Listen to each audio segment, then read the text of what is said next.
নমস্কার বন্ধুরা, ফাইনালি অন্নপূর্ণা ভান্ডারের ফর্ম প্রকাশিত হয়ে গেছে।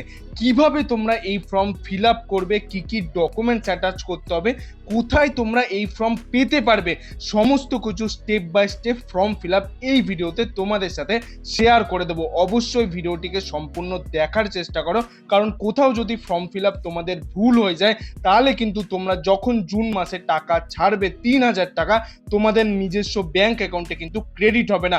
অবশ্যই ভিডিওটিকে সম্পূর্ণ দেখো, আমরা স্টেপ বাই স্টেপ তোমাদেরকে ফর্ম ফিল আপ প্রসেসটা দেখিয়ে দিচ্ছি।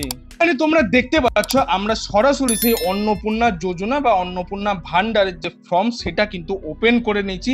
কালকে মাননীয় মুখ্যমন্ত্রী শুভেন্দু অধিকারী নবান্ন সভাঘর থেকে যে ফর্মটি প্রকাশিত করা হয়েছে, টোটাল 12 পেজের কিন্তু ফর্ম। কোথাও যদি ভুল হয়ে যায় তাহলে কিন্তু তোমরা টাকা পেতে পারবে না।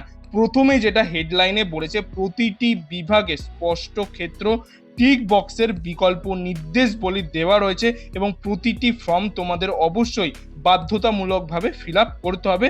পারিবারিক তথ্য সংগ্রহের ফর্ম, মানে অন্নপূর্ণা যোজনার যে পারিবারিক তথ্য সংগ্রহের ফর্ম, সেটা কিন্তু এখানে পুরো 12 পেজের ফর্ম বলে দেওয়া রয়েছে। প্রথমেই তোমাদের ফিল আপ করতে হবে পরিবারের প্রধানের নাম, অর্থাৎ তোমাদের যে হেড অফ দ্য ফ্যামিলি রয়েছে তার পুরো নাম এখানে লিখে দেবে। আধার কার্ড অনুযায়ী তার আধার কার্ডে যেই নাম রয়েছে সেই নামে কিন্তু তোমাদের এই ঘরে লিখতে হবে। তারপর এখানে তার জন্ম তারিখ বসিয়ে দেবে, দিন মাস বছর এইভাবে কিন্তু দেবে যেরকম ভাবে বলে দেওয়া রয়েছে। তারপরে তার জেন্ডার মেল ফিমেল সেটা এখানে সিলেক্ট করে নেবে। 4 নম্বর পয়েন্টে বলেছে পরিবারের প্রধানের হেড অফ দ্য ফ্যামিলির যে আধার কার্ড নাম্বার, সেই আধার কার্ড নাম্বার কিন্তু এই ঘরে তোমাদের বসিয়ে দিতে হবে।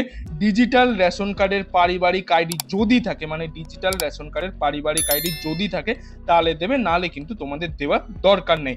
পরিবারের সদস্য সংখ্যা যদি তোমাদের 3 জন 4 জন 5 জন যেরকম হয়ে থাকে ওটা কিন্তু সংখ্যায় লিখবে, এখানে কিন্তু পরিষ্কার করে বলে দেওয়া রয়েছে। ঠিকানার ক্ষেত্রে তোমাদের যে পার্মানেন্ট অ্যাড্রেস সেই স্থায়ী ঠিকানা কিন্তু এই ঘরে তোমাদের বসিয়ে দিতে হবে। তারপর যোগাযোগের নাম্বার, যেই নাম্বারটা তোমরা দেবে সেটা এখানে পরিষ্কারভাবে বলে দেওয়া রয়েছে। বিশেষত পরিবারের প্রধানের যে আধার কার্ডের সাথে মোবাইল নাম্বার লিঙ্ক রয়েছে সেই নাম্বারটাই কিন্তু এই ঘরে বসাবে। আধার কার্ডের সাথে মোবাইল নাম্বার যেই নাম্বার লিঙ্ক করা সেই নাম্বারই কিন্তু তোমাদের ওই ঘরে বসাতে হবে। তারপরে সব থেকে যেটা গুরুত্বপূর্ণ বিষয়, নাম, জন্ম তারিখ, লিঙ্গ, পরিবারের যে সম্পর্ক, আধার কার্ডের নাম্বার, পরিবারের সকল সদস্যের কিন্তু এখানে স্টেপ বাই স্টেপ দিতে হবে। এখানে যে টিক বক্স বলে দিচ্ছে সেগুলো তোমাদের ইয়েস বা হ্যাঁতে তোমরা টিক করবে। কারো যদি 5 বছরের বাচ্চা থেকে থাকে তো আধার কার্ডের জায়গায় এখানে তোমরা না অপশনটা সিলেক্ট করতে পারবে। তারপর এখানে সদস্য 1, তোমাদের ফ্যামিলিতে যতজন সদস্য আছে 2 জন 3 জন 4 জন সেই মতো কিন্তু এই ঘরে তোমাদের বসিয়ে দিতে হবে। সদস্য 1 এর ক্ষেত্রে নাম, জন্ম তারিখ, লিঙ্গ, পরিবারের প্রধানের সাথে তার কি সম্পর্ক সেই সম্পর্ক কিন্তু এই ঘরে লিখতে হবে। তারপর তার আধার কার্ডের নাম্বার বসিয়ে দেবে। সদস্য নাম্বার 2 এর ক্ষেত্রে তোমাদের পরিবারে যতজন সদস্য রয়েছে এরকম ভাবে টোটাল 5টা ঘর বলে দিয়েছে, 5 নম্বর পর্যন্ত যতজন সদস্য থাকবে তোমরা কিন্তু এরকম ভাবে ফিল আপ করবে এবং টিক্স বক্সগুলোতে কিন্তু ইয়েসে বা হ্যাঁতে তোমরা টিক মার্ক করবে। বাংলা এবং ইংলিশ দুই ভাষাতেই ফর্ম প্রকাশিত হয়েছে। আমি বাংলা ভাষাটা দেখাচ্ছি, কেউ যদি ইংরেজি ভাষায় করতে চাও তো তোমরা সেইটাও ফর্ম ডাউনলোড করে নিতে পারবে। তারপর এখানে বলেছে 10 নম্বর পয়েন্টে পরিবারের প্রধান ও পরিবারের সকল প্রাপ্তবয়স্ক সদস্যের ব্যাংক অ্যাকাউন্ট নগদ অর্থ স্থানান্তরের জন্য এখানে হেড অফ দ্য ফ্যামিলির যে ব্যাংক অ্যাকাউন্ট নাম্বার বা ব্যাংকের নাম, আইএফএসসি কোড সেটা কিন্তু দিতে হবে। সদস্য নাম্বার 1 প্রথম সদস্য দিতে হবে, দ্বিতীয় সদস্য দিতে হবে। এরকম ভাবে প্রতিটা সদস্যের কিন্তু ব্যাংক অ্যাকাউন্ট নাম্বার এবং তার আইএফএসসি কোড টোটাল ডিটেলস কিন্তু এক্ষেত্রে চাওয়া হয়েছে। তারই সাথে বলে দেওয়া রয়েছে ডিবিটি ক্রেডিটের জন্য আধার লিঙ্ক যুক্ত ব্যাংক অ্যাকাউন্ট প্রদান করুন, অর্থাৎ যে সমস্ত অ্যাকাউন্টগুলোতে ডিবিটি লিঙ্ক করা রয়েছে সেই অ্যাকাউন্টটি কিন্তু তোমাদের এখানে প্রতিটা ঘরে দিতে হবে। কিন্তু এখানে প্রতিজনের কেন ব্যাংক অ্যাকাউন্ট চাওয়া হয়েছে সেটা আমিও বুঝতে পারছি না, কারণ যিনি অন্নপূর্ণা ভান্ডার পাবেন উনার একজনের ব্যাংক অ্যাকাউন্ট দিলেই তো যথেষ্ট, ওই অ্যাকাউন্টেই তো 3,000 টাকা ঢুকবে, তাহলে প্রতিজনের ব্যাংক অ্যাকাউন্ট দিয়ে কি করবে সেটাই কিন্তু এখানে জানা নেই। তো এখানে দিতে বলেছে, তোমরা চাইলে এগুলো step by step fill up করে দিতে পারো।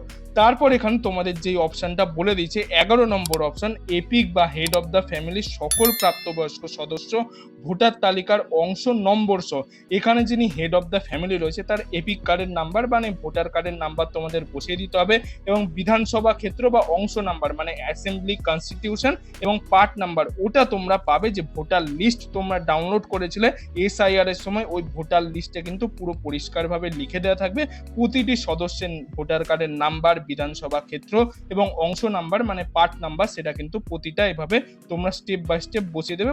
টোটাল 5 জন সদস্য হিসাবে বলে দেওয়া রয়েছে, তোমাদের ফ্যামিলিতে 2 জন 3 জন 4 জন যতজন থাকবে সেই সদস্য অনুযায়ী কিন্তু প্রতিজন সদস্যের দিতেই হবে।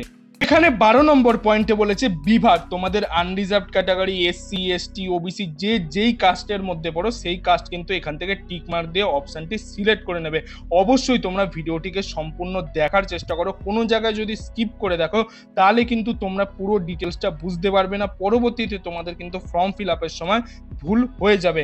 রেশন কার্ডের তথ্য বা খাদ্য ভর্তুকি, এখানে রেশন কার্ডের ক্ষেত্রে বলে দিয়েছে আপনার কি ডিজিটাল রেশন কার্ড আছে, যদি ইয়েস হয় তো ইয়েস, যদি নো হয় তো তাহলে নো অপশনে তোমরা সিলেক্ট করে নিতে পারবে।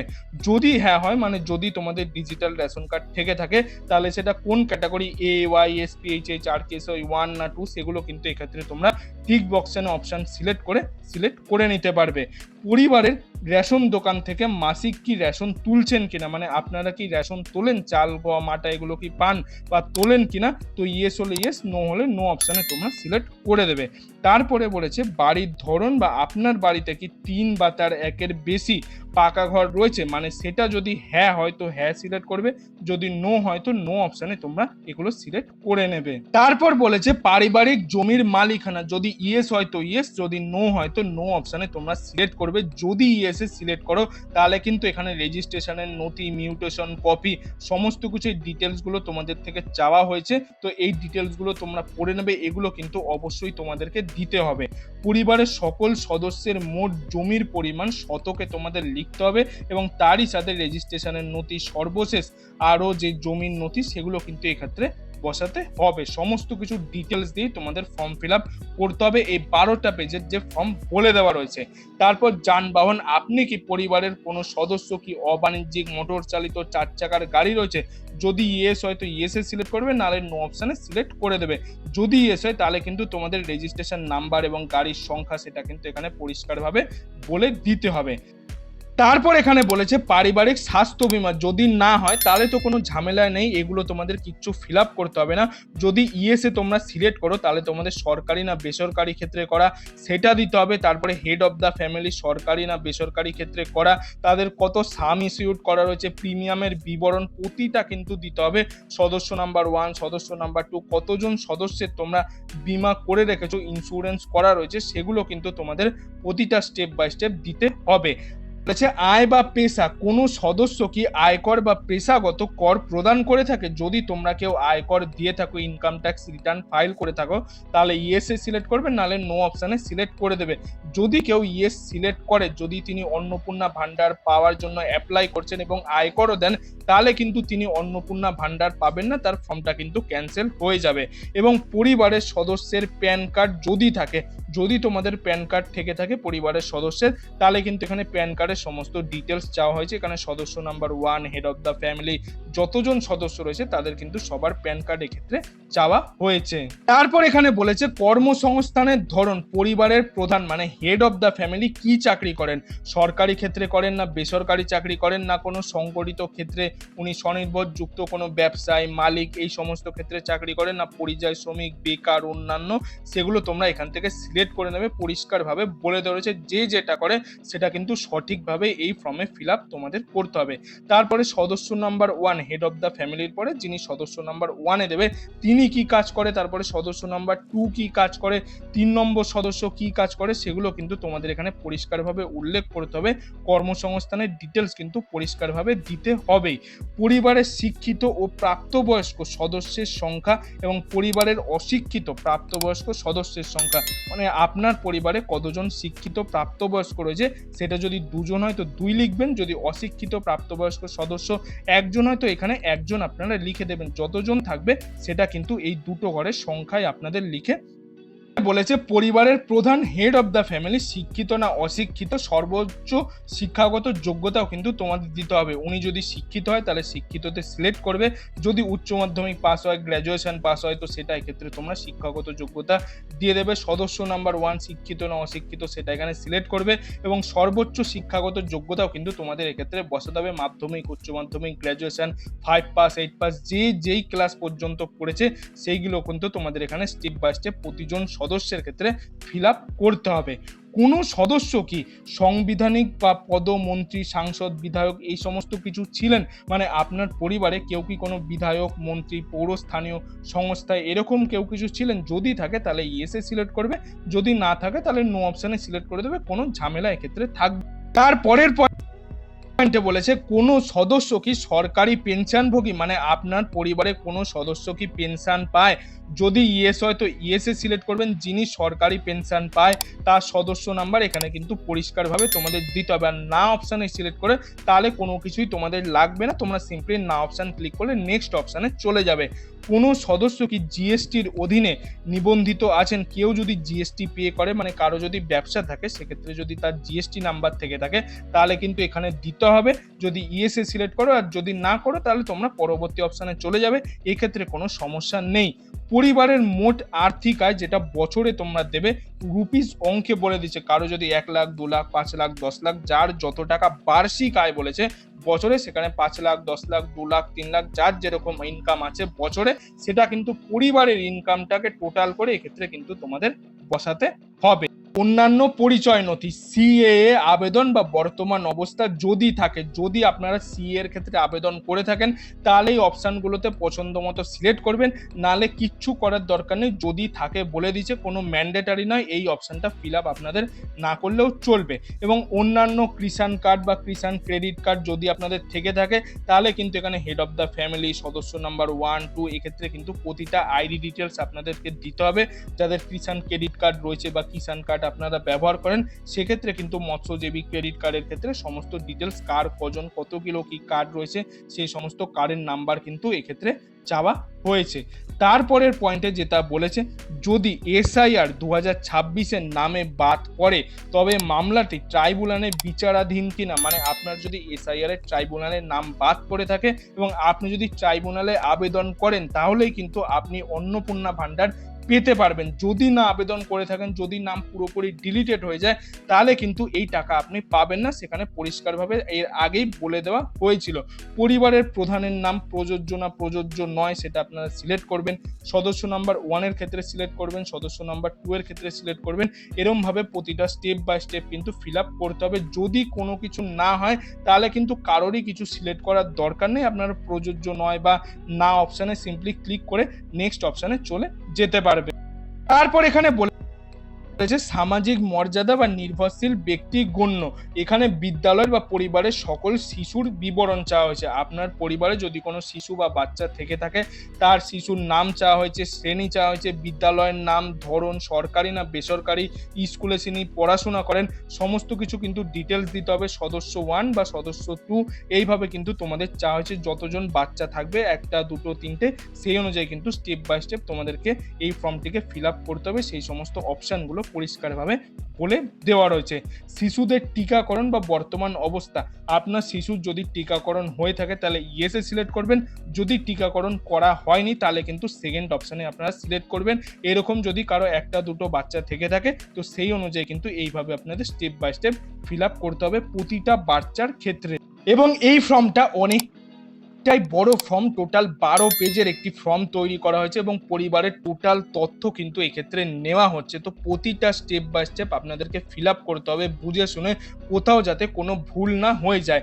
পরবর্তী পয়েন্টে বলেছে আপনি কি কোনো সরকারি প্রকল্পের সুবিধা বা ডিবিটির মাধ্যমে পাচ্ছেন, অর্থাৎ কোনো সরকারি প্রকল্পের টাকা আপনি কি ডিবিটির মাধ্যমে পান। যদি ইয়েস হয় তো ইয়েস অপশানে সিলেক্ট করবেন, নাহলে সিম্পলি নো অপশানে সিলেক্ট করে দেবেন, কোনো সমস্যা নেই। যারা পিএম কিষাণের টাকা পান সেটা কিন্তু ডিবিটির মাধ্যমে দেওয়া হয়, যারা পিএম কিষাণের টাকা পান তাদের কিন্তু ইয়েস অপশানে সিলেক্ট করতে হবে এবং সেই প্রকল্পের নাম এখানে আপনারা প্রথম অপশানে পিএম কিষাণ বলে লিখে দেবেন। আর যদি কোনো প্রকল্পের টাকা পেয়ে থাকেন সেগুলো আপনারা লিখবেন, না হলে আর কিছু লেখার দরকার নেই। এই অপশানটা ছেড়ে বাদ বাকি পরের অপশানে আপনারা চলে যেতে পারবেন। তারপর লাস্ট এবং ফাইনাল অপশন এখানে ঘোষণা ও সম্মতির ক্ষেত্রে বলে দিয়েছে, আমি এই মর্মে ঘোষণা করছি যে ওপরের প্রদত্ত তথ্য আমার জ্ঞান এবং বিশ্বাস অনুযায়ী সত্য এবং প্রযোজ্য ক্ষেত্রে আমি সকল সহায়ক নথি প্রদান করেছি এবং ওপরের উল্লিখিত কোনো মানদণ্ড বাদ দিইনি। আমি অবগত যে আমার প্রদত্ত কোনো তথ্য মিথ্যা প্রমাণিত হলে আমার সামাজিক সুরক্ষা ও সংক্রান্ত সুবিধাসমূহ বন্ধ হয়ে যেতে পারে।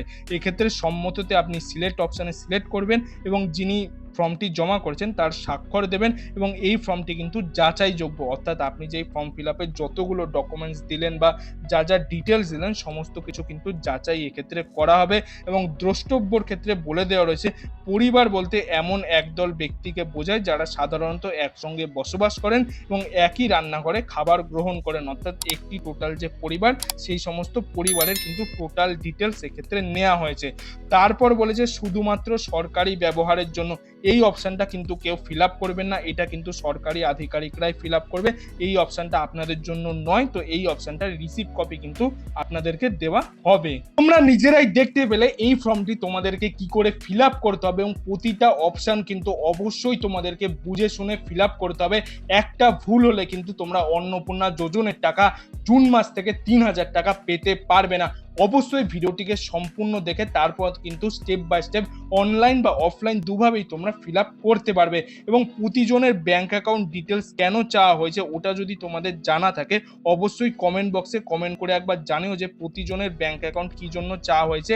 এটা কিন্তু আমারও জানা নেই যে প্রতিজনের ব্যাংক অ্যাকাউন্ট দিয়ে তারা কি করবে। তো বন্ধুরা এই ছিল আজকের কিছু আপডেট। এই আপডেটটি যদি আপনার ভালো লাগে তাহলে একটি লাইক করে দেবেন এবং বন্ধু বান্ধব আত্মীয় স্বজন সবার মধ্যে এই ভিডিওটি শেয়ার করে দেবেন, তারাও যাতে এই নতুন আপডেটটি সম্পর্কে জানতে পারে। এবং আপনি যদি আমার চ্যানেল নতুন দর্শক হয়ে থাকেন তাহলে চ্যানেলটি অবশ্যই সাবস্ক্রাইব করে পাশের বেল আইকনটি অল করে দেবেন এরকম গুরুত্বপূর্ণ আপডেটগুলি পাওয়ার জন্য। এতক্ষণ ভিডিওটি দেখার জন্য আপনাদের সবাইকে অসংখ্য ধন্যবাদ।